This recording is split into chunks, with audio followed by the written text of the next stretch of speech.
ప్రభు యొక్క ఘనమైన నామాన్ని బట్టి ప్రతి ఒక్కరికి వందనాలు చెల్లిస్తూ ఉన్నాను. ఈ ఉదయకాలాన్ని నువ్వు ఎటువంటి భక్తి కలిగి ఉన్నావో నిన్ను పరిశీలన చేసుకోగలగాలి. భక్తి అనేది దేవుని యొద్దకు తీసుకెళ్లేటువంటి మార్గంగా ఉంది. నువ్వు చేసేటువంటి భక్తి ఆయన కదిలించేటువంటి నిజమైనటువంటి భక్తిగా ఉండాలి. ఈరోజు ప్రభు నిన్ను ఎక్కడ పట్టుకున్నారో నీకు తెలుస్తుందా? ద్వితీయోపదేశకాండము 32 అధ్యాయము 10వ వచనాన్ని చూసినప్పుడు, అరణ్య ప్రదేశములను భేకర ధ్వని గల పాడైన ఎడారులను వాని కనుగొని ఆవరించి పరామర్శించి తన కనుపాపన వలె వాని కాపాడిన. ఇంత గొప్ప కృపనిచ్చినటువంటి దేవుని ఎడల నీ యొక్క భక్తి జీవితం ఎలాగుందో, ఎటువంటి జీవితాన్ని నువ్వు జీవిస్తున్నావో నువ్వు తెలుసుకోగలగాలి. కనుక సంతుష్టికరమైన భక్తి గొప్ప లాభసాధకమై ఉంది. ఈరోజు ఎంతోమంది శ్రేష్టమైనటువంటి భక్తిని కలిగినటువంటి వారుగా ఉన్నారు. అయితే వ్యక్తిగతమైనటువంటి నడిపింపు అనేది ఏటీఎం కార్డుకి పిన్ ఎలా ఉంటుందో అలా ఉంది. కాబట్టి సంతుష్టికరమైనటువంటి దైవభక్తి నీ జీవితంలో కానీ ఉన్నట్లయితే వ్యక్తిగతమైనటువంటి నడిపింపు అనేది నీకు ఖచ్చితంగా నీకు కావాలి. అపోస్తల కార్యాలు 19 అధ్యాయము 18 నుంచి 19 వచనాలు చూసినప్పుడు, ఇది జరిగాక ఒక దురాత్మ కొంతమంది ప్రధాన యాజకుని కుమారుల మీద పడి లొంగదీసి వారి బట్టలు చింపి వారి వీధుల్లోకి పరిగెత్తించినప్పుడు చాలామంది తాము చేసిన వాటన్నిటిని బహిరంగంగా ఒప్పుకొని, ఇంకా మంత్ర విద్యలు నేర్చినటువంటి కొందరు తమ గ్రంథాలను తెచ్చి అందరి సమక్షంలో వాటిని కాల్చివేయడం చూస్తూ ఉన్నాము. తర్వాత వాళ్ళు కాల్చిన గ్రంథానికి కానీ వెల కానీ చూస్తే చాలా పెద్ద మొత్తంలోని అంత డబ్బుని ఎందుకు వారు తగలబెట్టవలసి వచ్చింది? అంతవరకు వారు ఎంత బలవంతులుగా ఉన్నారు. అయితే ఒక్కరోజు వారికి భయం కలిగింది. ఒక్క రోజులోనే జరిగినటువంటి సంగతి వెనుకనే వారి బలమంతా పోయింది. దేవుడు అపోస్తలుడైన పౌలు ద్వారా ఎన్నో అద్భుతాలు మహత్కార్యాలు జరిగించారు.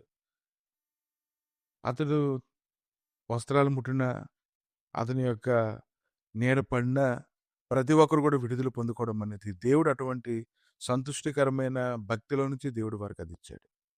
వాళ్ళలో చాలా మందికి జబ్బులు అయిపోయి, పట్టిన దేయాలు వదిలాయి.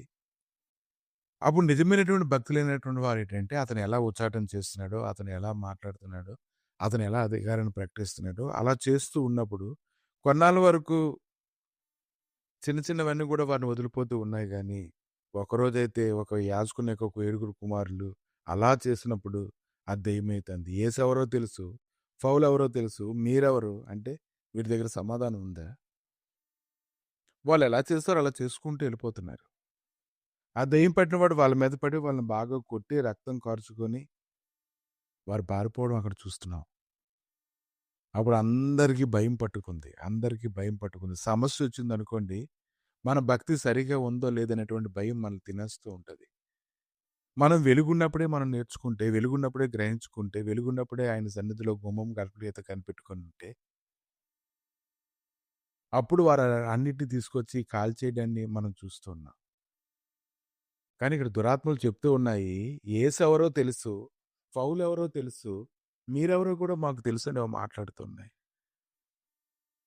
కాబట్టి నిజమైనటువంటి భక్తి ఎవరైతే చేస్తూ ఉన్నారో వారు దేవుని యొక్క గొప్ప అధికారాన్ని పొందుకొని ఉంటారని మనం తెలుసుకోగలగాలి. నువ్వు రక్షించబడ్డావు, ఈరోజు కృప చూపుతూ ఉన్నారు దేవుడు నీకు. ఆయన ముందు కొనసాగాలి. అంధకార శక్తులు ఎంతో జ్ఞానం కలిగినవి అవి. ఇంకా మనుషుని యొక్క హృదయ రహస్యాలు కూడా వాడికి తెలుసు. మనుషుల యొక్క బలమంతా కూడా వాడికి తెలుసు. కనుక ఎప్పుడు కూడా ఈ దురాత్మ శక్తులు అనేవి ఈ భక్తి చేసేటువంటి వారి జీవితంలో సమయాన్ని తినేస్తూ ఉంటాయి. బలం పొందకుండా పీడిస్తూ ఉంటాయి. సారం లేని భక్తిలోనికి, గుడ్డితనంలోనికి నడిపించాలని అవి ఎంతగానో కోరుకుంటూ ఉంటాయి. కాబట్టి ఈరోజు నువ్వు భక్తి చేస్తే దాంట్లో శక్తి పుట్టాలి. శక్తి పుట్టినప్పుడు నువ్వు బలవంతుడిగా ఉంటావు. దేవుని యందు ఇంకా ఆసక్తికరమైన లోతైన భక్తిలోకి నువ్వు నడిపించబడతావు. ప్రభా, ఈ ఉదయకాలాన్ని నీ గాయపడిన స్థలకు అప్పగించి స్తుతిస్తుండగా నీ గొప్ప కృప ప్రభానైనా పొందుకున్నట్లుగా దేవ నిజమైనటువంటి భక్తులోనికి, సారం కలిగిన భక్తులోనికి వారు నడిపించబడ్డానికి సహాయం దయచేసి మీరే మహిమ ఘనత ప్రభావాలు పొందమని నీ సమాధానకరమైన సన్నిధి మొదలుకొని సదాకాలం తోడుగా వచ్చి నడిపించి బలపరిచి మహిమ పొందమని యేసుక్రీస్తు నామములో అడిగి వేడుకుంటున్నాము తండ్రి. ఆమేన్.